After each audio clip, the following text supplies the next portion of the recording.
ጤና ይስጥልን አድማጮቻችን፣ የዕለቱን ሰበር ዜና እነሆ።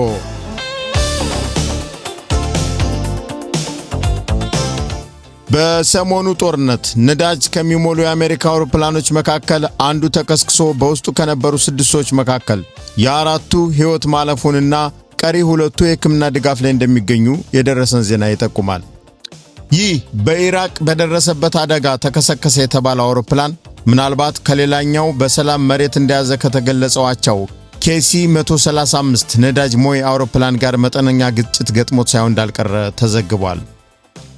ከኢራቅ ሳንወጣ በአውሮፓውያን ወታደሮች ላይ በተፈጸመው የድሮን ጥቃት አንድ ፈረንሳዊ ወታደር መገደሉና ሌሎች 6 መቁሰላቸውን ሮይተርስ ዘግቧል።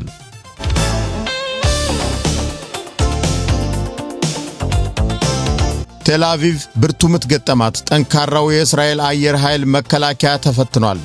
የመተኮስ አቅሟ ተዳክሟል የተባለችው ኢራን የሰላ ጦር መስበቋን ተይዟለች። ይሄ ባላስቲክ ሚሳኤል ውንጨፋ የኢራን የመተኮስ አቅሟ 90% ተዳክሟል የሚለውን የአሜሪካና የእስራኤል አሃዝ እንደገና እንዲሰላ ሳያደርግ አይቀርም።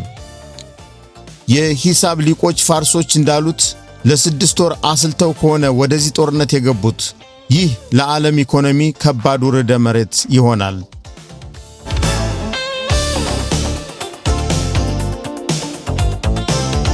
አሜሪካና እስራኤልም በኢራን ምናልባት ጦርነቱ ከተጀመረ ደቋሽ የተባለውን ድብደባ ማድረጋቸውን ገልጸዋል።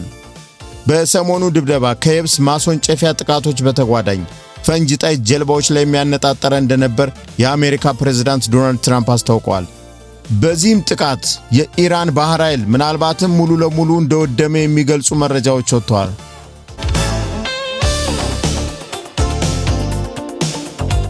አድማጮቻችን፣ የዕለቱ ዋና ዜናዎች እነዚህ ነበሩ። ተጨማሪ ዜናዎችን ይዘን እስከምንመለስ መልካም ቆይታ።